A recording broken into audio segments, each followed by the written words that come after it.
नमस्कार. मी डॉक्टर भारती नवथर, इतिहास विभाग प्रमुख, लोकनेते रामदास पाटील धुमाळ, कला विज्ञान व वाणिज्य महाविद्यालय, राहुरी. वर्ग SYBA स्पेशल पेपर 1. आज आपण महम्मद तगलकच्या कामगिरीचा आढावा बघणार आहोत. प्रस्तावना. महम्मद तुघलक याचे मूळ नाव महम्मद जौना असे होते. खिलजी घराण्यातील शेवटचा सुलतान खुसरू शाह हा दिल्लीचा राज्य कारभार पाहत होता. त्याच्या दरबारात घियासुद्दीन महम्मद नावाचा शूर, पराक्रमी आणि मुत्सद्दी सरदार होता. त्याचा मुलगा महम्मद जौना हा सुद्धा शूर आणि पराक्रमी होता. तसेच तो घोडदळाचा प्रमुख होता. सुलतान खुसरू शाह चैनी, विलासी व अकार्यक्षम होता. संधी मिळताच घियासुद्दीन महम्मद याने खुसरूशाला ठार करून दिल्लीची गादी बळकावली. अशा प्रकारे महम्मद दिल्लीचा सुलतान बनला. या कामी महम्मद जौना याने आपल्या पित्याला मोलाचे सहकार्य केले होते. अर्थातच दरबारामध्ये महम्मद जौना याला महत्त्वाचे स्थान होते. इसवी सन 1325 साली सुलतान घियासुद्दीन महम्मद याने बंगालची मोहीम हाती घेतली. त्यावेळी दिल्लीचा राज्यकारभार त्याने आपला मुलगा महम्मद जौना याच्याकडे सोपविला. सुलतान घियासुद्दीन बंगालच्या मोहिमेवर निघून गेल्यानंतर महम्मद जौनाने दिल्लीतील सर्व बलाढ्य सरदारांना आपल्या बाजूला वळवून घेतले. सुलतान बंगालच्या मोहिमेवरून परत आल्यानंतर महम्मद जौना याने त्याचे अफगाणपूर येथे स्वागत करण्याचे ठरविले.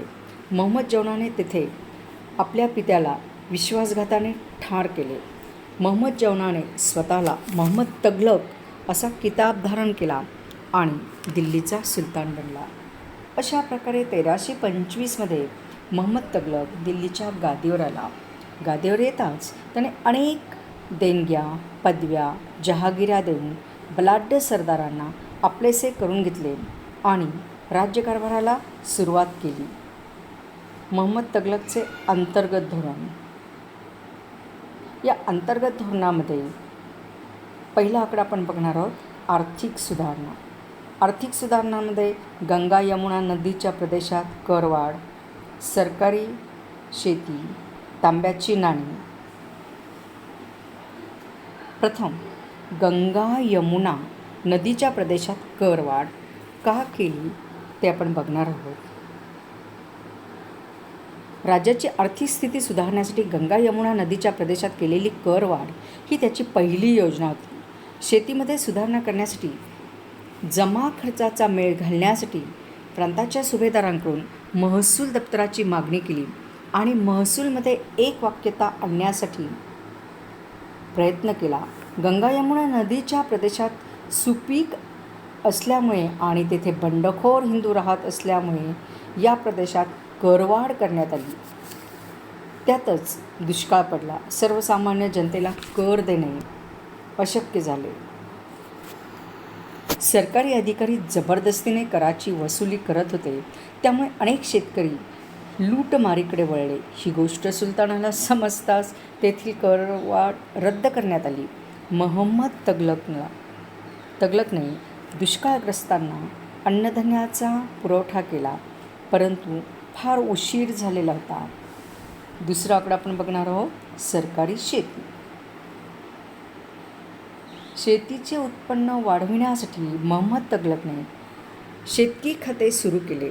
या खात्यामार्फत दिल्ली नजीकची जवळजवळ 60 चौरस मैलाचा परिसर शेतीसाठी निवडण्यात आला. त्यामध्ये मशागत करून पीक घेण्यात येऊ लागले. या प्रयोगावर सुमारे 70 लाख रुपये खर्च करण्यात आले. 70 लाख ही रक्कम तत्कालीन कालखंडामध्ये खूपच जास्त होती. परंतु असे असले तरीही हा प्रयोग मात्र अयशस्वी ठरला. पुढील 2 वर्षातच महम्मद तगलकने सरकारी शेतीचा प्रयोग बंद केला. सरकारी शेतीच्या प्रयोगाच्या अपयशाची जी कारणे आहेत त्यामध्ये प्रामुख्याने सरकारी शेतीसाठी निवडलेली जमीन निकस आणि पडीक होती. सरकारी शेतीसाठी नेमलेले अधिकारी आणि कर्मचारी भ्रष्टाचारी होते. सरकारी शेतीचा प्रयोग मशागत जी केली जात होती ती योग्य पद्धतीने केली जात नव्हती. सरकारी शेतीमध्ये पेरण्यासाठी दिलेले बियाणे योग्य प्रमाणात पेरले जात नव्हते. शेतीविषयी 2 वर्षातच निष्कर्ष काढणे चुकीचे होते.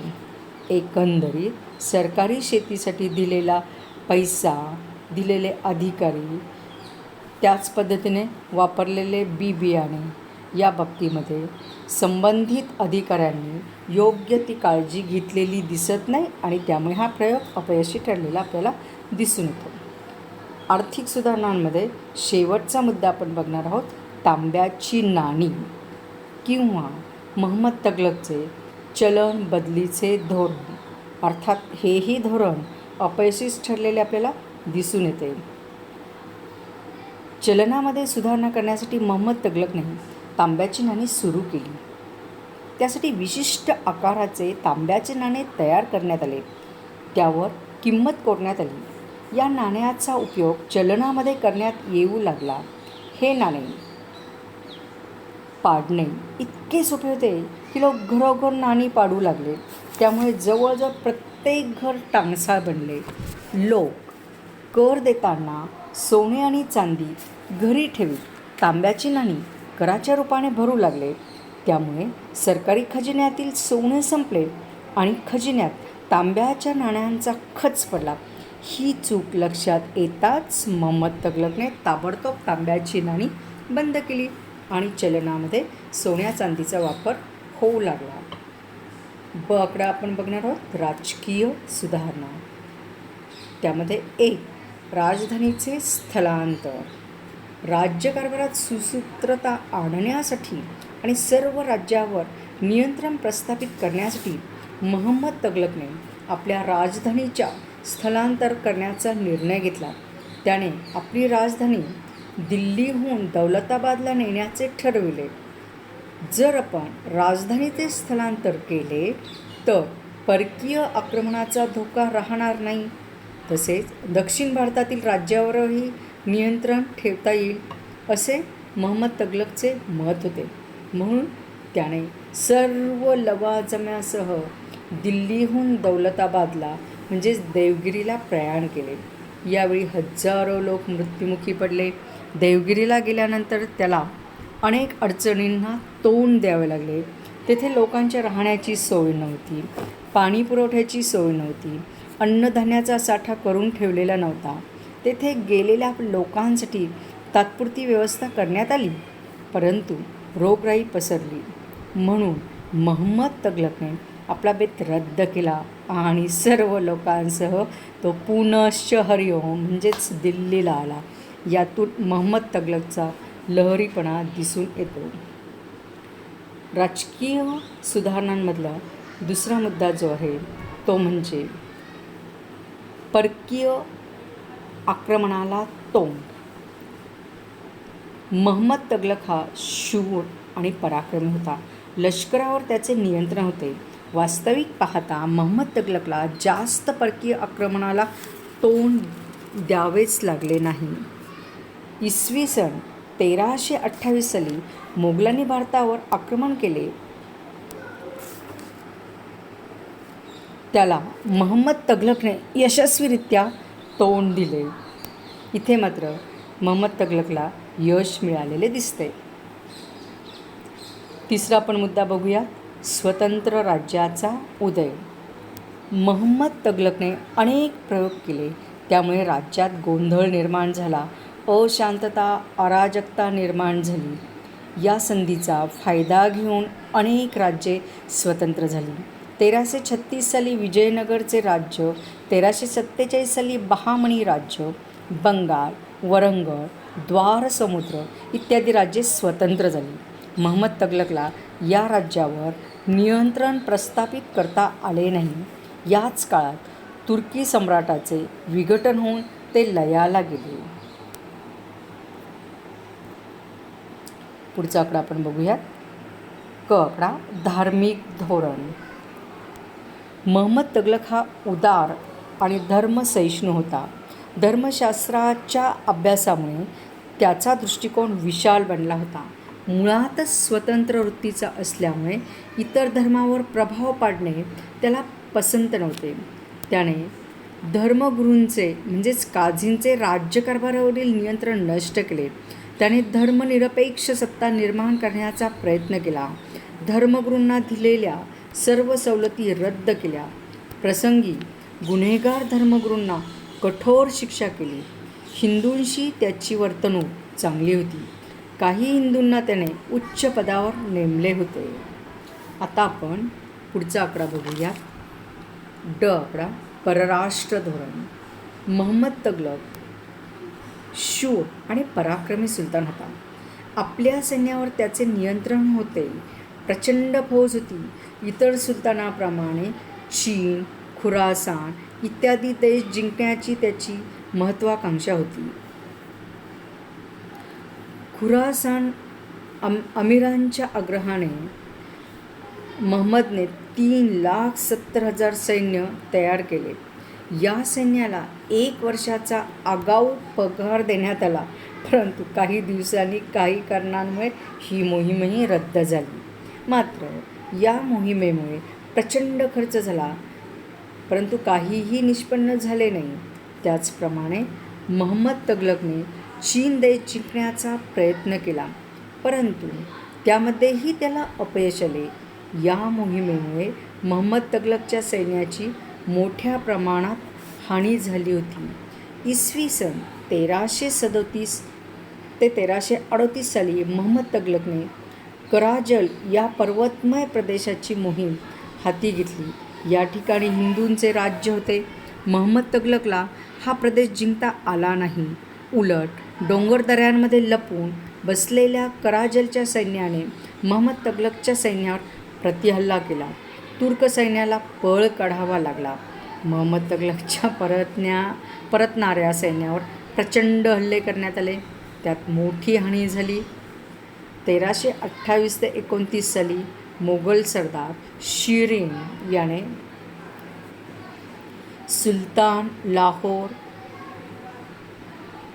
मुलतान लाहोर जिंकून घेतले. दिल्लीवर चाल केली. मात्र महम्मद तगलकने शिरीनचा पराभव करून मोगल आक्रमणाला यशस्वीरित्या तोंड दिले. मात्र काही इतिहासकारांना ही गोष्ट मान्य नाही, कारण त्या बाबतीत त्यांना कुठल्याही प्रकारचा पुरावाच मिळत नाही. शेवटचा पॉईंट्स. महम्मद तगलकचा मृत्यू. दक्षिण भारतात देवगिरीच्या पाडावासाठी महम्मद तगलक गेला असताना गुजरातमध्ये तागी नावाच्या सरदाराने बंड पुकारले. हे बंड मोडून काढण्यासाठी महम्मद तगलक गुजरातमध्ये गेला, परंतु तेथे महम्मद तगलकची फजिती झाली. बंडखोर तागी सिंधमध्ये पळून गेला, म्हणून महम्मद तगलकने त्याचा पाठलाग केला. अनेक वर्षाच्या दगदगीने महम्मद तगलक आता थकला होता. सिंधमध्ये आजारी पडून तो 1351 मृत्युमुखी पडला. महम्मद तगलकच्या कामगिरीचे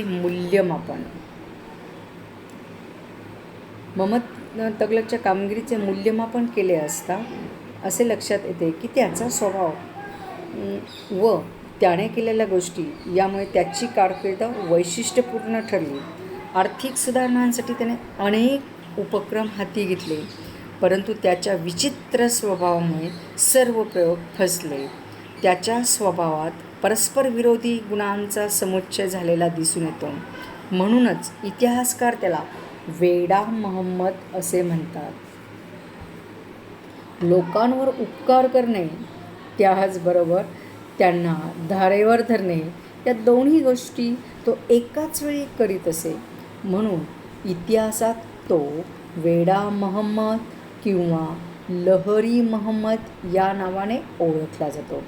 काही इतिहासकार त्याला सैतानाचा अवतार असे म्हणतात.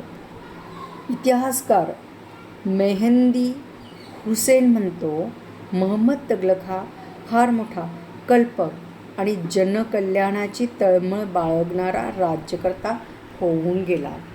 सारांश: महंमद तगलक याला प्रशासनात विविध सुधारणा करण्याची खूप इच्छा असलेली दिसते, परंतु त्याच्या हाताखाली असलेला अधिकारी नौकरवर्ग हा भ्रष्ट होता, स्वार्थी होता आणि त्यामुळेच महंमद तगलकने आर्थिक सुधारणांच्या बाबतीत असेल, राजकीय सुधारणांच्या बाबतीत असेल, ज्या वेगवेगळ्या प्रकारच्या सुधारणा केल्या, निर्णय घेतले, ते निर्णय त्याचे यशस्वी झालेले दिसत नाही.